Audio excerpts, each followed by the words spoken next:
अब राइट्स तो बहुत होते हैं, लेकिन राइट्स में भी कुछ राइट्स ऐसे हैं जो फंडामेंटल है, ओके, जो अपने नाम से इस बात को रिफ्लेक्ट कर रहे हैं कि भाई हमारी वैल्यू जो है वो बाकी राइट्स के कंपैरिजन में ज्यादा हो। फंडामेंटल राइट का जो है चैप्टर है वो आपका जो दिया गया है, उसके जो प्रोविजंस है वो पार्ट 3 में दिए गए। तो आर्टिकल नंबर 12 से लेकर 35 तक फंडामेंटल राइट्स दिए गए। लेकिन एक सवाल उठता है कि फंडामेंटल राइट्स तो आपको दे दिए गए, ओके, लेकिन कल जाके अगर इसका कोई एनक्रोचमेंट होता है तो आप किसके अगेंस्ट क्लेम करोगे? ये सबसे पहले हमें समझना होता है कि किसके अगेंस्ट हम क्लेम करेंगे इस फंडामेंटल राइट को। ओके, सो समझने की कोशिश करिएगा। इस बात को समझने के लिए सबसे पहले हम लोग एक काम करते हैं, एक जूरिस्प्रूडेंस में कॉन्सेप्ट है, एक सेकंड में आप लोग बस इसको देखने की कोशिश करिए। होपफील्ड साहब ने एक टेबल दी थी, तो एक जूरिस्ट थे होपफील्ड, तो उन्होंने एक टेबल दिया और टेबल देके उन्होंने बताया कि भाई कि किस तरीके से आपका एक क्लेम हो सकता है, और अगर आपकी कोई क्लेम होगी तो किसी की ड्यूटी होगी, और अगर किसी की ड्यूटी होगी तो किसी की लिबर्टी, यहां पे बात की गई, लिबर्टी की बात की गई कि किसी के पास लिबर्टी भी हो सकता है, और यहां पे उन्होंने कहा था कि नो क्लेम। तो ये होपफील्ड साहब की जो है थ्योरी थी, उन्होंने ये एक होपफील्डियन टेबल बनाया, ठीक है।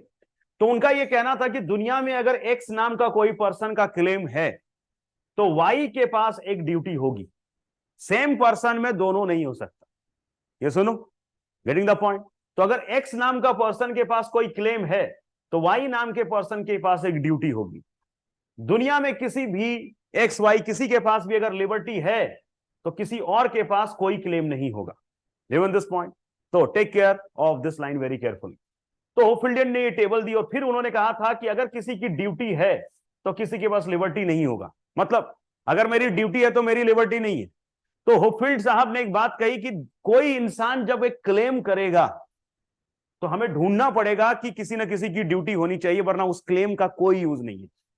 Claim without duty is a useless claim. मुझे आप बताइए, एक क्लेम आपका है और जिसमें किसी की कॉरस्पॉन्डिंग ड्यूटी है ही नहीं, तो उस क्लेम को कौन सुनने वाला है? बंद घर में खाना बना दो बोलते रहो, क्लेम करते रहो। और बंद कमरे में वो क्लेम कर रहा है खाना बना दो, उसके परिवार में कोई नहीं है, माता पिता जा चुके हैं, शादी विवाह किया नहीं, बच्चे हैं नहीं, अनाथ है, घर में बैठा हुआ है और सोफे पे बैठ के कह रहा है कुछ ले आओ, claim. Is there anyone who will fulfil the duty? आप उसे थोड़ी देर के अंदर पागल कहोगे। पागल हो क्या? Why you are calling him पागल? समझने की कोशिश करो, क्योंकि आप एक रैशनल ब्रेन के इंसान हो। आप कहते हो कि भाई क्लेम तो तभी किया जा सकता है जब किसी की ड्यूटी है। तुम्हारे केस में किसी की ड्यूटी है ही नहीं। लेकिन लेट्स चेंज द सीन। एक बच्चा है और कहता है खाना बना दो, मदर है उसकी वहां पे, तो क्या इस कंडीशन में एक चाइल्ड जब घर पे आके कहता है कि मम्मी कुछ बनाओ, तो रिमेंबर दिस पॉइंट कि mother is under a duty in the law also. Parents are under the duty to maintain the children. और अगर मम्मी खाना ना बनाए 1 दिन 2 दिन 3 दिन 4 दिन और उस बच्चे को कुछ हो गया तो mother is liable. Okay, so remember this point. जब एक हस्बैंड ने ट्राई किया था ना भाई अपनी वाइफ को मारने का कि खाना ना देखे, ये सुनो आईपीसी में। So remember this point. So take care of the line very carefully कि आपको ऑब्जर्व करना होगा कि क्लेम और ड्यूटी के रिलेशन को। तो आप बोल रहे हैं हाँ सर, थोड़ा थोड़ा तो दिमाग में आ रहा है कि अगर दुनिया में कोई क्लेम कर रहा है तो किसी की ड्यूटी तो बनानी पड़ेगी। तो अब सोच के देखो, एक इंसान आके एक्स नाम का पर्सन कहता है कि sir I have article 14 right to equality.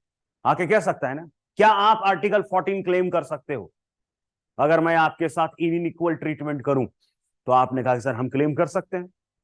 तो ड्यूटी किसकी है इस इक्वालिटी को मेंटेन करने की? तो आप कहते हो सर स्टेट की ड्यूटी है। लेकिन सवाल उठ के ये आ गया, हु इज अ स्टेट?